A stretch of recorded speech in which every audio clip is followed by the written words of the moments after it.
any doctor can be a menopause doctor. It's understanding that when a woman goes through hormone changes, there would be certain things that would happen in their body. Recognizing it and helping that woman deal with that problem would already term that doctor as a doctor that understands menopause.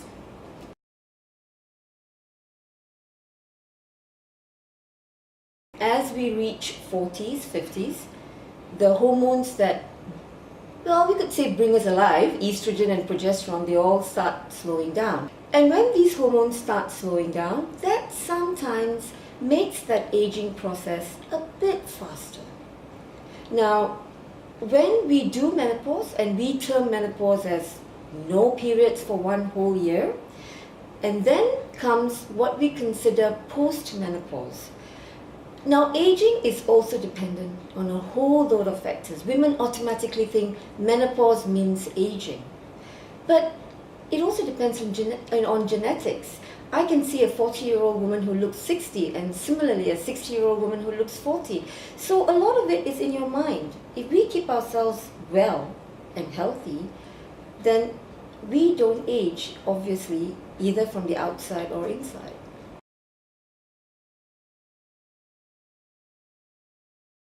The website is basically aimed at Malaysians because there is no such website before this.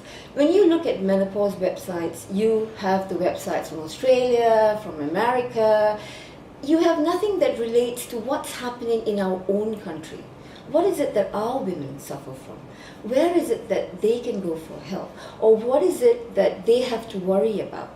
And in terms of natural treatment, what is that is suited in Malaysia in terms of all the urut and the traditional massages? Would that help? What are the exercises that are available? So it's more catered to Malaysian women, and it's also going to help the doctors who are not quite not quite comfortable with the whole topic of menopause. And if they can go into the website and learn from this particular website, they then would also take home a lot to then deal with their own patients in their own clinics.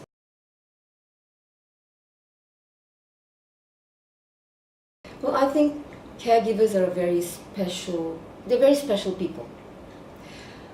They take a lot, but do they think about themselves? Not at all. So I'm going to be a bit selfish here and say me first, rather than everybody else first. Because if they don't look after themselves, then they can't look after everyone else around them. So let's take a typical caregiver. She's probably working, maybe office, maybe at home, coming back, handling whoever that they're looking after. They may be married, looking after spouse, children, taking them for school, tuition, also worrying about finances. It's a lot to take. But in that whole scenario, does that particular person think about himself or herself? No, they don't. So what happens is that you have an individual who is catering to everyone's needs, but not theirs. So I'm going to be selfish and say the first thing that I would think about is think about yourself first. All right? And find a little time in the day, every day, that you would like to do something for yourself. So it might be getting up maybe a little bit early, going for a walk for 10 minutes or 20 minutes. It doesn't have to be for too long. Or maybe sitting in a quiet corner reading papers for 10 minutes and having your favorite cup of coffee. So be selfish. Think about yourself and then think about everything else.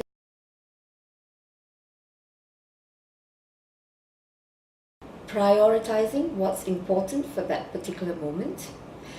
Again, thinking about yourself. Looking after your diet. Never not eat. Always small meals more regularly, because then you have less gastric issues, less anxiety issues. A little bit of exercise every day. Going yourself for your normal checkups, because that's important. You're looking after everyone else, but what about your own health?